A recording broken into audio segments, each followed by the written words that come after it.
In the last episode of this series, we spoke about the law of attraction and the law of assumption in general. If you haven't seen that video, then I recommend you go back and watch it, as it establishes a strong foundational knowledge of reality creation. As a reminder, what we discovered by the end of the first episode was that we as individuals are directly responsible for the things and experiences that we have in life. Also that these laws are fundamental and govern how reality functions. They're based upon even more fundamental principles, such as the ones described in the Kybalion. With that in mind, it's important to realize that they don't stop or take a break.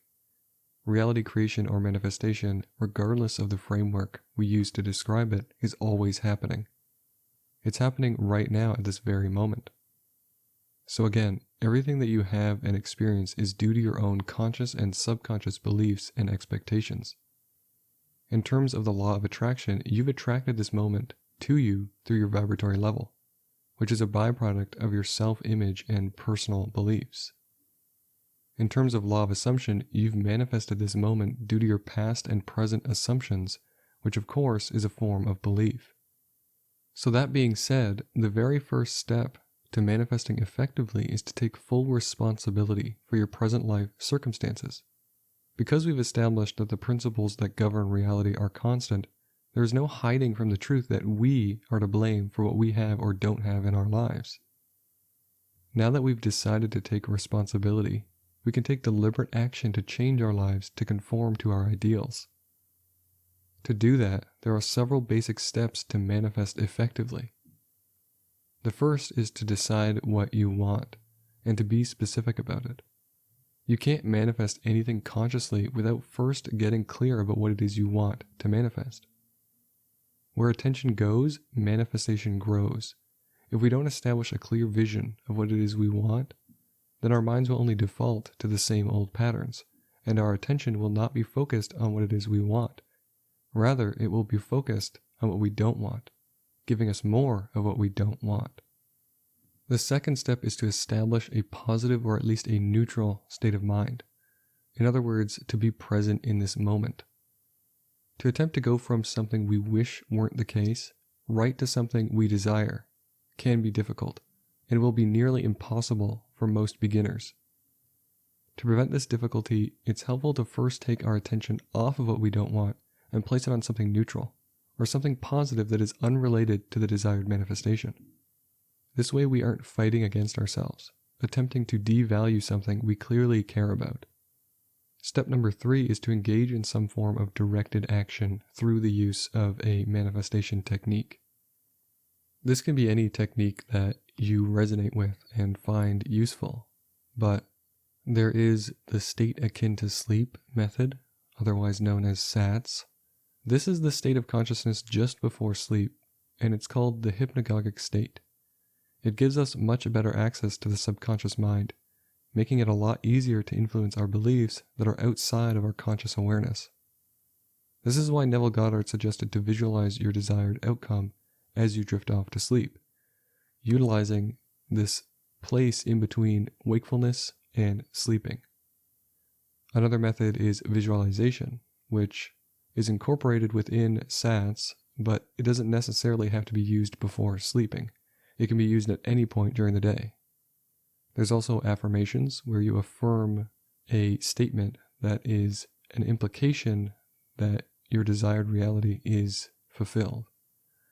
And then there's also scripting where you write out what it feels like in the present tense to have your desired reality.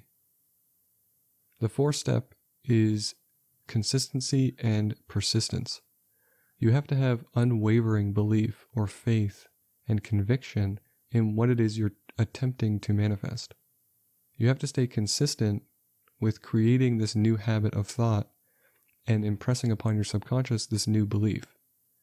If you don't stay consistent and keep your mind away from negative habitual thought patterns, then you won't see success. Step number 5 is to let go. Just to let go of how emotionally charged this desire might be will help it come to fruition. Think of it like ordering food from a restaurant.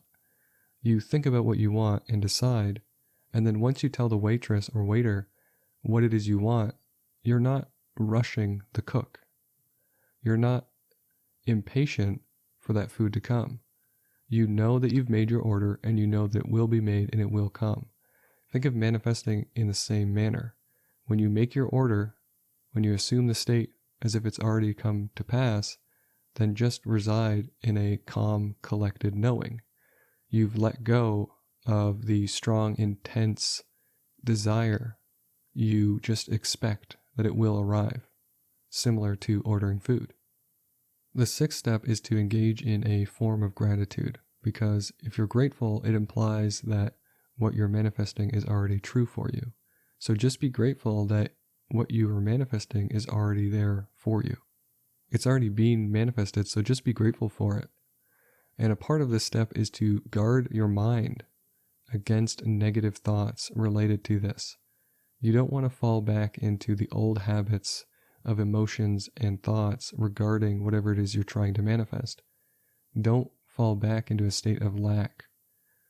Just be grateful that you have what you have, because it will only take a short time to show up in physical reality. And finally, step number 7 is to repeat this process until you've manifested successfully. Manifesting effectively takes practice and it takes dedication. It's not normal for a beginner to manifest their first try some of their biggest desires, because there's too much emotional baggage tied to these desires. It's important to temper your expectations and stay consistent. It's like any other skill. It will take time and repeated effort. But if you stay dedicated to this pursuit, then you will see success.